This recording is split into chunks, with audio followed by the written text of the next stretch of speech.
저는 시청 민원실에서 근무하는 10년차 공무원 박주무관입니다. 제 공무원 인생에서 가장 잊을 수 없는 날은 2024년 늦은 봄날이었습니다. 그날의 충격적인 순간은 아직도 제 눈앞에 생생합니다. 김영감이었습니다. 평소처럼 소리를 지르며 민원실 책상을 내리치던 그가 갑자기 컥 하고 피를 토하며 바닥에 쓰러졌습니다. 그의 손에 들려있던 낡고 너덜너덜한 서류철이 바닥에 흩뿌려졌죠. 직원들이 새파랗게 질려 구급차를 부르고 피범벅이 된 영감은 마지막 힘을 짜내 저를 노려봤습니다. 그의 눈빛은 분노가 아닌 평생 쌓인 억울함 그 자체였습니다. 저에게 김영감은 빌런 그 자체였습니다. 지난 5년간 일주일에 3번은 꼭 찾아와 고함을 지르고 폭언을 일삼는 공공의 적이었죠.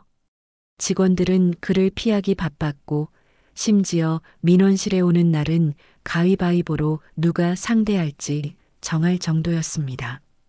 그렇게 무시당하고 소외되었던 노인이 그렇게 비참하게 쓰러지다니 저는 그저 멍하니 서 있을 수밖에 없었습니다. 결국 김영감은 민원실로는 다시 돌아오지 못했습니다. 중환자실에 있다는 충격적인 소식만 전해졌습니다. 그런데 그의 장례식에 국가보훈처장과 전직 국무총리까지 찾아와 무릎을 꿇고 통곡을 한 것입니다.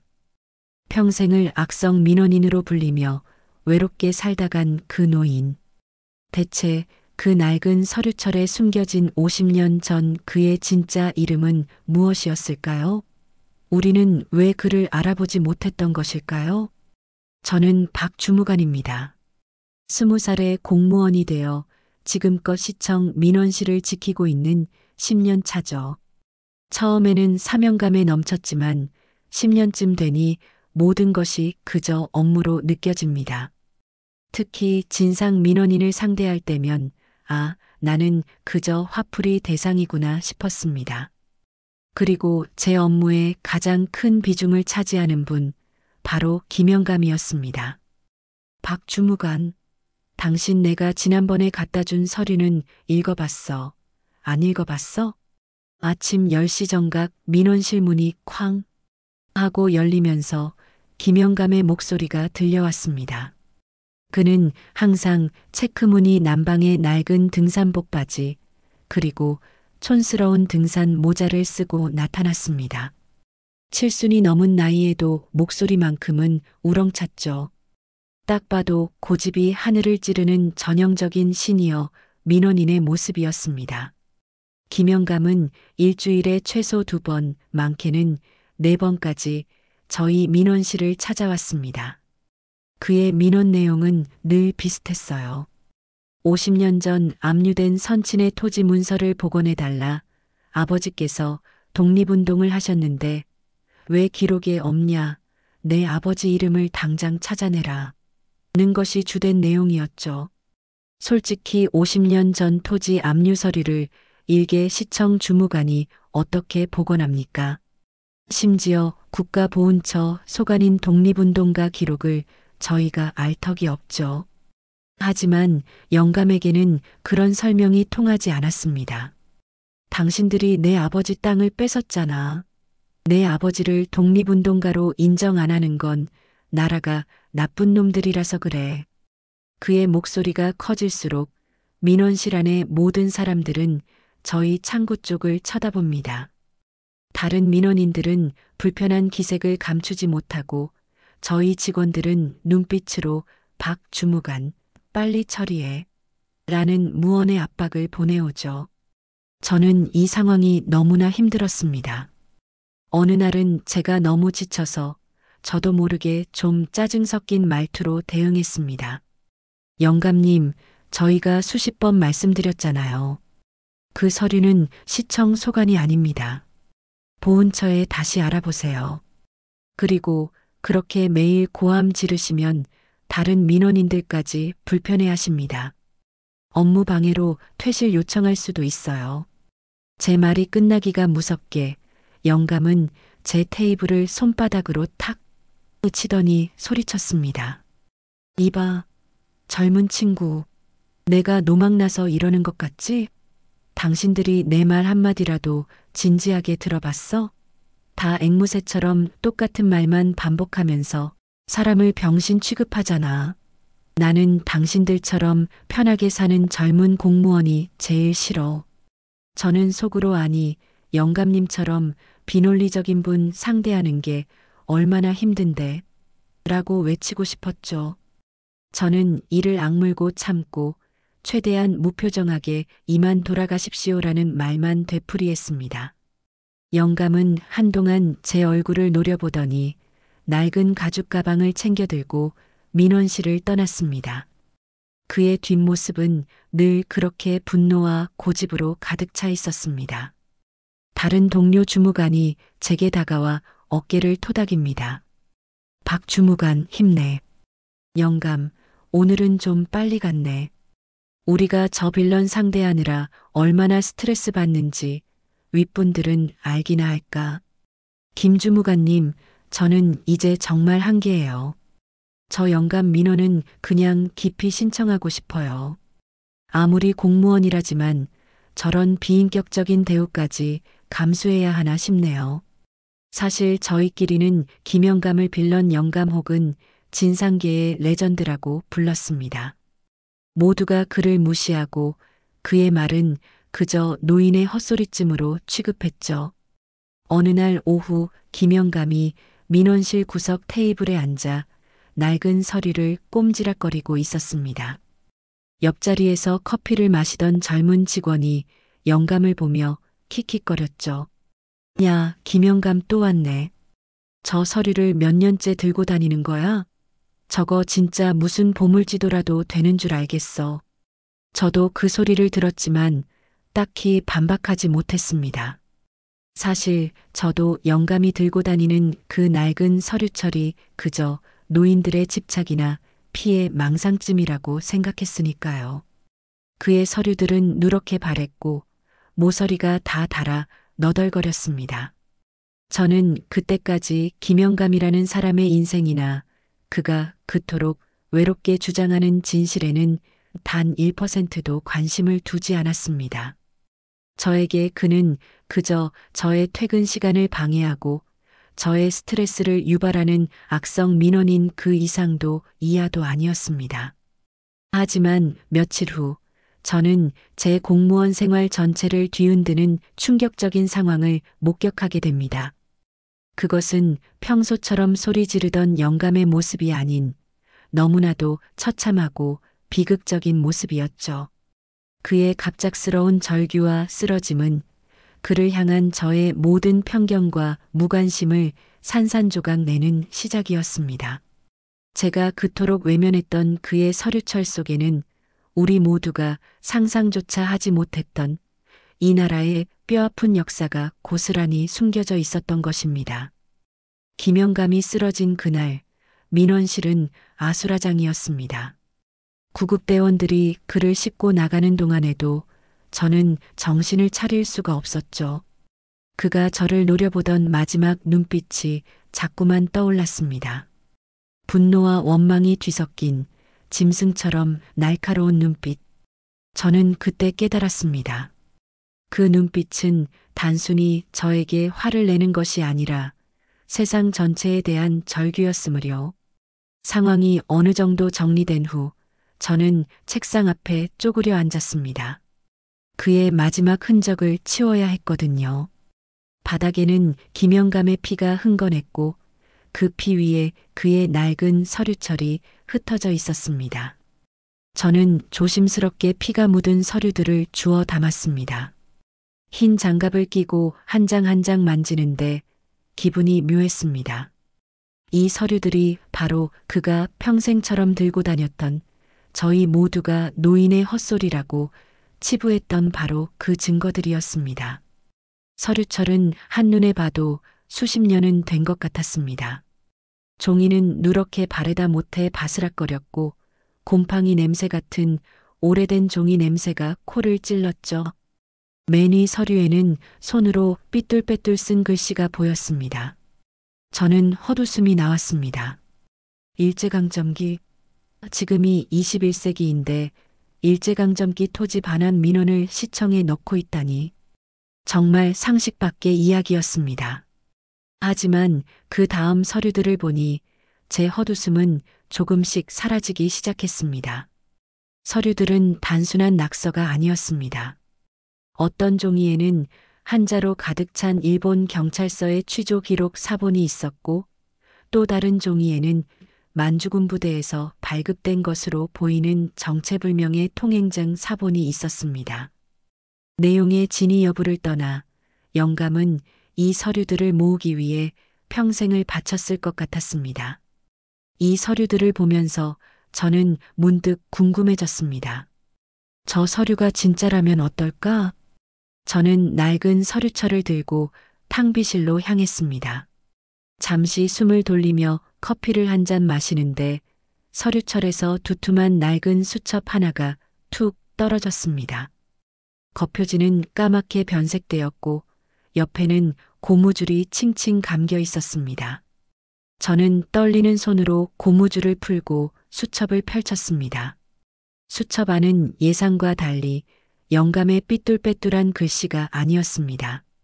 단정하고 정갈한 필체로 빽빽하게 채워져 있었죠.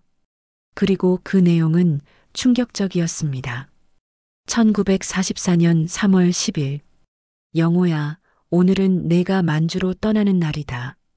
아비는 내가 이 땅을 지키는 가장 용감한 전사가 되리라 믿는다. 부디 살아남아 이 나라의 해방을 보거라. 영호? 김영감의 본명은 김영호였나? 아니면 이 수첩의 주인이 그의 아버지인가? 저는 갑자기 머리가 멍해졌습니다. 이 수첩은 김영감의 것이 아닐 가능성이 높았습니다. 필체가 너무나 달랐고 내용 역시 마치 누군가의 일기장 같았습니다. 특히 만주, 전사, 해방 같은 단어들은 제 가슴을 쿵 내려앉게 만들었죠. 그때 김주무관이 탕비실로 들어왔습니다. 그는 저를 보더니 인상을 찌푸렸죠. 박 주무관, 아직도 그 빌런 영감 서류를 정리하고 있어? 그거 그냥 쓰레기통에 넣어버려.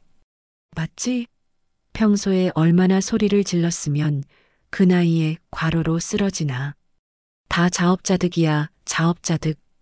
김주무관의 말에 저는 순간적으로 욱했습니다. 김주무관님, 그렇게 쉽게 말하지 마세요. 저 서류들 그냥 종이 쪼가리 같지 않습니다.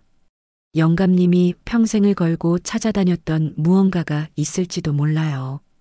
혹시 영감님 아버지가 진짜 독립운동 가셨다면요?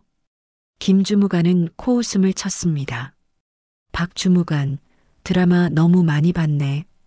독립운동가? 에이, 요즘 독립운동가 유족 사칭해서 보상금 타내려는 사람들 얼마나 많은데. 아마 그것 때문에 온갖 기관에 민원 넣고 다녔겠지. 빨리 치우고 퇴근 준비나 해. 하지만 낡은 수첩을 다시 덮으려는데 마지막 페이지의 글귀가 제 눈에 들어왔습니다. 나는 결코 포기하지 않는다. 아버지의 이름을 되찾을 때까지, 내 마지막 숨이 다하는 날까지. 이 글은 영감의 삐뚤빼뚤한 필체였습니다. 그가 아버지가 쓰던 수첩에 마지막으로 남긴 다짐이겠죠. 이 순간 저는 알 수 없는 연민과 사명감 같은 것을 느꼈습니다. 빌런 영감 김영감이 평생을 바쳐 싸워온 외로운 투쟁. 그것이 비록 헛된 희망이라 할지라도 저는 그가 쓰러져 병원에 실려간 이 시점에서 최소한 그의 이야기는 들어줘야 하지 않나 하는 생각이 들었습니다. 그의 민원이 수십 번 거절당했던 이유가 민원의 내용이 거짓이어서가 아니라 저리가 진심으로 듣지 않았기 때문일 수도 있다는 섬뜩한 깨달음과 함께요. 저는 퇴근 후 병원에 입원한 김영감을 찾아가 보기로 결심했습니다. 그리고 그 전에 이 낡은 수첩과 서류들의 진위를 확인해 볼 방법을 찾아봐야 했습니다. 이 미스터리는 이제 단순한 민원이 아니라 제가 파헤쳐야 할 50년 전의 비밀이 된 것입니다. 퇴근 후 저는 김영감이 실려간 대학병원 응급실로 향했습니다. 김영감은 중환자실에 입원해 있었습니다. 급성 위출혈과 심한 영양실조였습니다. 의사는 너무 오랫동안 스트레스와 불규칙한 식사로 몸이 망가진 상태였다고 했죠. 유리창 너머로 본 김영감의 모습은 민원실에서 소리를 지르던 빌런 영감과는 완전히 달랐습니다. 산소호흡기에 의지한 채 파리하게 누워있는 모습은 너무나 작고 초라했습니다. 그는 고집센 괴물이 아니라 그저 한없이 외롭고 병든 노인이었죠. 중환자실 앞에서 저는 영감의 가족을 만났습니다. 아들 부부였습니다. 며느리에게 저는 공손하게 인사를 건넸습니다. 안녕하세요. 저는 시청 민원실 박 주무관입니다. 영감님께서 쓰러지셔서 혹시 가족분들께 연락처를 드리려고 왔습니다. 제 말을 들은 아들 김 씨는 한숨을 푹 쉬었습니다. 아이고, 주무관님. 아버지가 거기까지 가서 또 사고를 치셨군요. 죄송합니다. 저희도 아버지 때문에 아주 진절머리가 납니다. 며느리가 조심스럽게 말을 이었습니다. 아버님은 몇 년 전부터 계속 저러세요. 독립운동가 아버지의 명예를 회복해야 한다.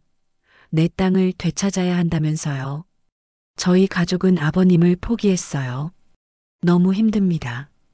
죄송하지만 아버님 서류 같은 거 이제 다 버려주세요. 저는 충격에 휩싸였습니다. 김영감의 외로움이 단순히 세상과의 싸움이 아니라 가족에게까지 버려진 투쟁이었다는 사실이에요.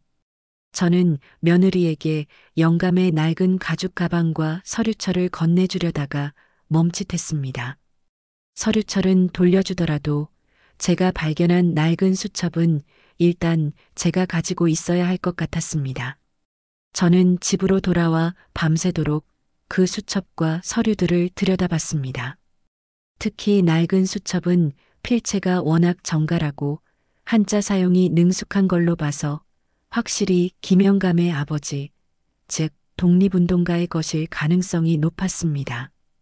수첩 속에는 이름이 적혀 있지 않았지만 계속해서 나라의 독립, 망명, 만주에서의 군자금 조달 같은 충격적인 내용들이 담겨 있었습니다. 심지어 수첩 사이에는 낡은 사진 한 장이 끼어 있었습니다.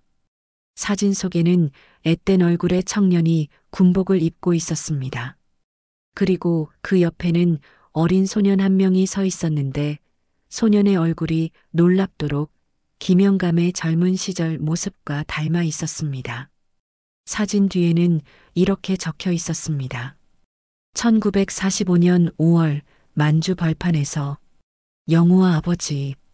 영호는 아버지가 아들을 부르는 애칭이었던 것 같습니다. 그렇다면 이 사진 속 군복 입은 청년이 바로 김영감의 아버지였고 그는 정말로 만주에서 무언가를 했던 것입니다. 저는 다음날 출근하자마자 서류들을 복사해 들고 시청 옆 시립역사자료관을 찾아갔습니다. 자료관의 노 교수님께 낡은 서류와 사진을 보여드렸습니다. 교수님은 돋보기를 쓰고 서류들을 꼼꼼히 살펴보기 시작했습니다. 교수님이 헛기침을 하더니 저를 바라봤습니다. 박 주무관, 이 서류 굉장히 흥미롭네. 특히 이 만주군부대 통행증 사본은 굉장히 희귀한 자료야. 아마 이걸 조작하기는 매우 어려웠을 걸세. 그럼 영감님 아버지가 독립운동가였을 가능성이 있습니까? 제가 조심스럽게 물었습니다. 교수님은 고개를 끄덕이셨습니다. 단정할 순 없지만 이 서류들이 가리키는 방향은 한 곳이야. 무장 독립운동이 아니라 일제 치하에서 만주군 혹은 일본군 군무원으로 위장하여 군자금을 조달하거나 정보를 빼돌린 독립운동가들이 있었지. 아마 이분은 그쪽이었을 가능성이 커. 교수님은 놀라운 사실을 덧붙이셨습니다. 다만 이런 분들은 해방 후에도 오랫동안 친일파로 오해받는 경우가 많았어. 조국의 해방을 위해 위장을 했지만 그 과정에서 남긴 기록들이 오해를 샀던 거지. 아마 이분도 명예를 회복하지 못하고 억울하게 돌아가셨을 가능성이 높네. 머리를 망치로 얻어맞은 듯 했습니다. 김영감의 민원. 토지 압류나 명예회복이 터무니없는 헛소리가 아니었던 것입니다. 그는 평생을 아버지의 오해받은 진실을 밝히기 위해 외롭게 싸워왔던 것입니다. 하지만 세상은 그를 빌런 영감으로 취급했죠. 그 무관심 속에 저박 주무관도 한몫했던 것이고요. 저는 죄책감에 고개를 들 수 없었습니다. 그가 민원실에 찾아와 고함을 지르던 것은 세상이 외면하는 진실을 어떻게든 알리려는 아버지의 명예를 위한 마지막 절규였던 것입니다. 저는 이제 이 사건을 단순히 민원으로 끝낼 수 없었습니다. 저는 김영감의 유일한 조력자가 되어 그의 50년 투쟁을 끝내줘야겠다고 결심했습니다. 이제부터는 저 박 주무관이 그를 대신해 싸울 차례였습니다. 저는 당장 보훈처에 연락하고 역사 자료들을 다시 뒤지기 시작했습니다. 김영감이 쓰러지고 일주일이 지났지만 그는 여전히 의식을 찾지 못했습니다. 가족들은 하루에 한 번 잠깐 들렀다가 돌아가는 분위기였죠. 하지만 저는 매일 점심시간과 퇴근 후 마치 제 숙제라도 되는 것처럼 그의 아버지의 기록을 추적했습니다. 저는 시립자료관의 노 교수님과 긴밀하게 연락하며 김영감의 낡은 수첩과 서류를 해석해 나갔습니다. 낡은 서류철 속에서 저는 빛바랜 사진 한 장을 더 발견했습니다. 사진 속에는 독립신문을 발행했던 상에 임시정부 청사의 모습이 찍혀 있었습니다. 그 사진 뒤에는 김영감의 아버지 필체로 이렇게 적혀 있었습니다. 1945년 8월 10일 마지막 군자금을 상해로 보냈다. 해방이 임박했다는 소식. 이 땅의 독립이 곧 우리 영호의 희망이다. 8월 10일 해방 직전이었습니다. 저는 이 사진이 단순한 기념사진이 아닐 수도 있다는 직감이 들었습니다. 만약 군자금 조달 기록이 남아있다면 그것이 바로 김영감 아버지의 명예를 회복시킬 결정적인 증거가 될 테니까요. 저는 곧바로 서울의 국가보훈처 기록보존소로 향했습니다. 교수님의 추천서를 받아 50년 전 군자금 관련 기록을 열람할 수 있었습니다. 수많은 먼지 쌓인 서류와 마주하며 저는 고고학자가 된 기분이었습니다. 김영호라는 이름으로는 기록이 전혀 없었습니다. 교수님의 조언대로 가명을 썼을 가능성이 높았습니다. 저는 낡은 수첩 속에서 아버지가 썼던 것으로 추정되는 가명들을 엮어보았습니다. 수많은 실패 끝에 드디어 기적이 일어났습니다. 백산이라는 가명으로 1945년 8월상에 임시정부의 고액의 군자금을 송금한 기록을 발견한 것입니다. 금액은 당시 화폐 가치로 상상할 수 없는 거액이었습니다. 놀랍게도 그 기록 옆에는 작은 메모가 붙어 있었습니다. 만주 지역에서 위험을 무릅쓰고 조달된 군자금. 신분 노출 방지를 위해 기록은 백산으로 남김. 제 가슴이 터질 것 같았습니다. 제가 찾았습니다. 김영감이 평생을 찾아 했땄던 아버지의 진실이 50년 만에 제 손에서 밝혀지는 순간이었습니다. 그의 아버지는 정말로 독립운동가였으며 친일파로 오해받을 수밖에 없는 위험한 임무를 수행하고 계셨던 겁니다. 흥분한 저는 바로 병원으로 달려갔습니다. 여전히 의식이 없는 김영감의 곁에 앉아 발견한 자료를 보여주며 속삭였습니다. 영감님 들리세요? 제가 찾았어요. 영감님 아버님은 독립운동가 백산이셨어요. 억울한 누명 때문에 밝히지 못하셨던 거예요. 영감님이 평생을 바쳐 민원 넣었던 그 외로운 싸움이 드디어 끝났습니다.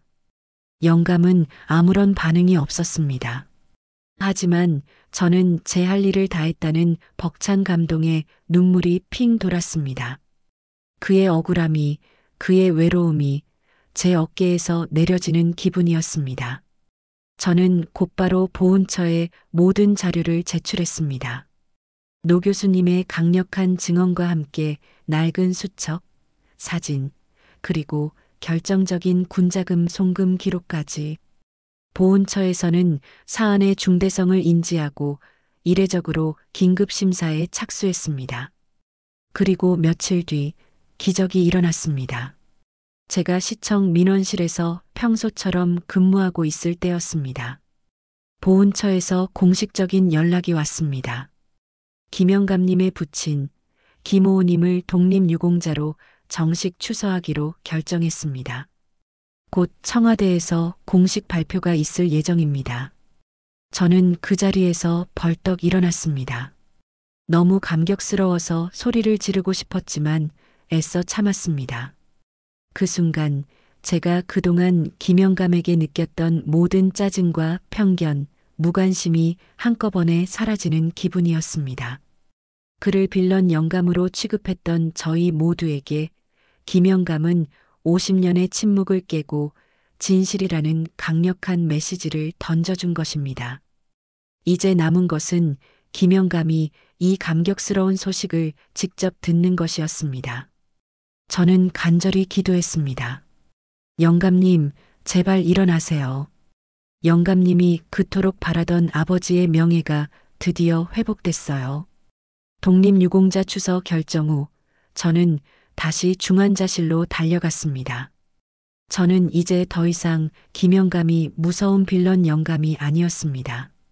그는 제 삶을 통째로 뒤흔든 위대한 영웅의 아들이었습니다. 영감님, 지금 전국에서 영감님 아버지 이야기를 알고 싶어 합니다. 이제 영감님은 혼자가 아니에요. 일어나셔서 이 영광을 누리셔야죠. 며칠 후 청와대에서 공식적으로 김영감 부친의 독립유공자 추서 발표가 있었습니다. 언론은 이 50년 만에 늦은 보상과 아들이 평생을 바쳐 외롭게 싸워온 스토리에 주목했습니다. 악성 민원인으로 불리던 김영감의 사연은 순식간에 전 국민의 감동 사연으로 탈바꿈했습니다. 김영감의 아들 부부도 이 소식에 충격을 받고 뒤늦게 아버지의 병실을 찾아와 용서를 빌었죠. 아버지, 정말 죄송합니다. 저희가 불효했어요. 아버님이 평생을 바쳐 지키려 했던 게 이런 거였는데 저희는 아버님을 믿지 못하고. 하지만 김영감은 여전히 미동도 없었습니다. 저는 문득 그가 쓰러지기 직전에 했던 마지막 말을 떠올렸습니다. 그의 절규는 단순한 욕설이 아니었습니다. 그것은 이 모든 민원의 핵심은 아버지의 명예라는 마지막 경고이자 내가 곧 죽을지도 모르니 제발 내 말 좀 들어달라는 마지막 절규였던 것입니다. 저는 그날의 죄책감을 씻어낼 수 없었습니다. 저는 조심스럽게 중환자실로 들어가 의사의 허락을 받고 김영감의 손을 잡았습니다. 영감님, 제가 죄송합니다. 제가 영감님을 무시했고 영감님 아버지의 진실을 헛소리로 치부했습니다. 하지만 이제라도 알게 되어서 정말 다행입니다. 영감님, 이제 걱정하지 마세요. 나라가 영감님과 아버지를 기억하고 인정했습니다. 영감님은 이 나라의 영웅입니다. 제가 눈물을 흘리며 진심을 전했을 때 기적이 일어났습니다. 김영감의 손이 제 손을 아주 약하게 움켜쥐었습니다. 그리고 산소호흡기 너머로 그의 입술이 아주 희미하게 움직였습니다. 잠잠했던 그의 심장 박동수가 조금씩 빨라지기 시작했습니다. 의사가 놀라 달려왔습니다. 이게 무슨 일이죠? 환자분이 반응을 하세요. 주무관님, 무슨 말씀을 하신 거죠? 저는 울먹이며 다시 한번 속삭였습니다. 영감님, 이제 쉬세요. 모든 싸움은 끝났습니다. 영감님 아버지, 독립유공자로 추서되셨어요. 그 순간 김영감의 눈꺼풀이 파르르 떨리더니 마침내 눈을 떴습니다. 그의 눈은 여전히 흐릿했지만 그 안에 담긴 것은 평화와 안도감이었습니다. 그는 가장 먼저 저 박 주무관을 바라봤습니다. 그리고 그가 힘겹게 내뱉은 첫 마디는 저를 향한 욕설이 아니었습니다. 고맘. 네. 그의 목소리는 너무나 가늘어 겨우 들릴 정도였지만 그 고맙네라는 한마디가 제 심장을 강하게 때렸습니다. 김영감은 깨어났습니다. 50년간의 외로운 투쟁 끝에 아버님의 명예회복 소식을 듣고 기적처럼 의식을 되찾은 것입니다. 김영감이 의식을 되찾은 후 회복 속도는 놀라울 정도로 빨랐습니다. 아마도 마음의 짐이 사라졌기 때문일 겁니다. 그는 중환자실에서 일반 병실로 옮겨졌고 그곳에는 이미 수많은 꽃과 편지가 쌓여 있었습니다. 대부분은 그가 악성 민원인이었다고 비난했던 사람들이 보낸 사과의 메시지였죠. 아버지, 정말 죄송합니다. 저희가 아버지를 제대로 믿지 못했어요. 김영감의 아들 부부는 병실에 상주하며 아버지를 극진히 간호했습니다. 며느리는 매번 눈물을 글썽이며 그동안 서류철을 버리라고 했던 자신들의 불찰을 사과했습니다. 김영감은 그저 조용히 손을 잡아줄 뿐이었습니다. 50년의 외로움은 깨졌고 그의 주변에는 다시 따뜻한 가족의 사랑이 채워지기 시작했습니다. 퇴원하는 날 작은 행사가 열렸습니다. 시청 민원실 직원들과 시 관계자 그리고 보훈처 관계자들이 병원 로비에 모였죠. 민원실 직원들은 모두 저 박 주무관에게 와서 사과했습니다. 박 주무관, 우리가 정말 잘못했어. 김영감님을 그렇게 오해하고 무시하다니. 우리가 너무 바보 같았어. 저는 그저 이제라도 진실이 밝혀져서 다행입니다라고 대답했습니다. 이날은 고 김호 독립유공자의 공식 추서식과 김영감의 보상금 전달식이 함께 진행되었습니다. 추서식에는 실제로 언론에 보도된 대로 전직 국무총리가 직접 참석하여 묵념을 올렸습니다. 총리가 김영감 앞에서 무릎을 꿇고 훈장을 전달하는 모습은 50년 동안 오해와 멸시 속에 살았던 영웅의 아들에게 바치는 최고의 보상이었습니다. 가장 감동적인 순간은 김영감의 아들이 마이크를 잡았을 때였습니다. 저는 김호 독립유공자의 아들 김영수입니다. 저희 아버지는 평생을 친일파의 아들이라는 오해 속에서 사셨습니다. 온갖 멸시와 조롱을 받으면서도 단 한 번도 아버지의 명예회복을 포기하지 않으셨습니다. 저희 가족은 그런 아버지를 빌런이라고 욕했습니다. 이 자리를 빌려 아버지께 진심으로 사과드립니다. 그리고 박 주무관님, 저희 아버지의 마지막 절규를 외면하지 않고 진실을 밝혀주셔서 진심으로 감사드립니다.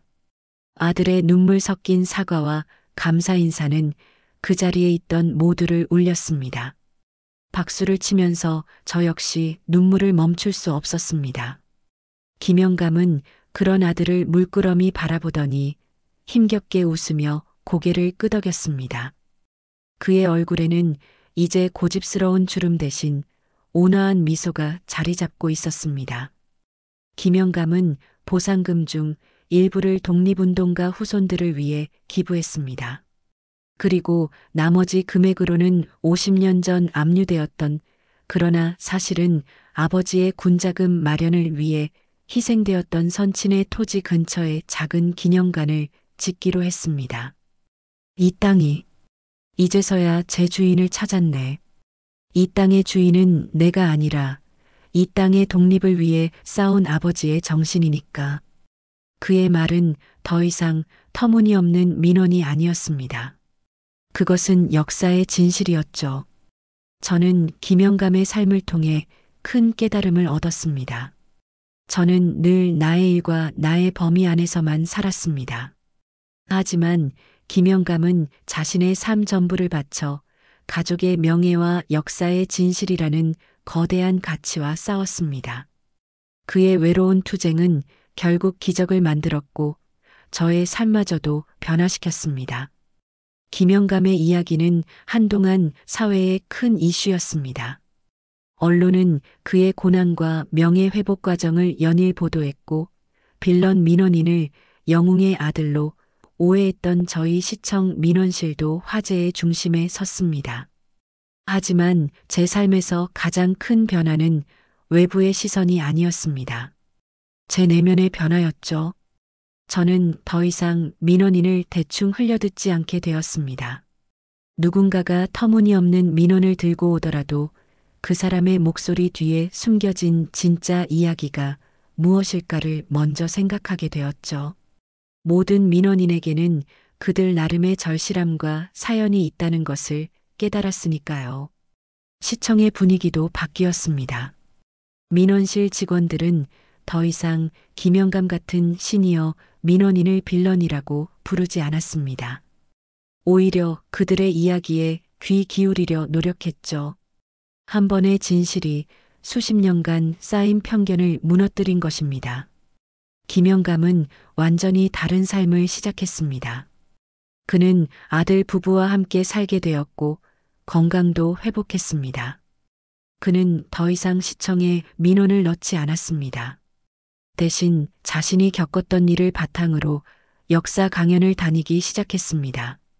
여러분, 저는 평생을 오해 속에 살았습니다. 하지만 그 오해를 풀 수 있었던 건 제가 끈질기게 붙잡았던 진실 때문이었습니다. 저는 포기하지 않았습니다. 그리고 저의 마지막 절규를 들어준 젊은 공무원이 있었기 때문입니다. 그가 강연에서 저를 언급할 때마다 저는 가슴이 뭉클해졌습니다. 저에게 욕설을 퍼붓던 그 빌런 영감이 이제는 저를 인생의 은인처럼 말하고 있었으니까요. 저는 영감에게 종종 연락했습니다. 그리고 어느 날 영감의 새로운 집으로 초대받았습니다. 박 주무관, 이리 와서 앉아. 이제는 자네가 내 손주 같네. 영감은 저에게 따뜻한 차를 내주며 웃었습니다. 거실 한복판에는 아버지의 훈장과 낡은 수첩, 그리고 독립유공자 추섭회가 자랑스럽게 걸려 있었습니다. 영감님, 이제 정말 행복하시죠?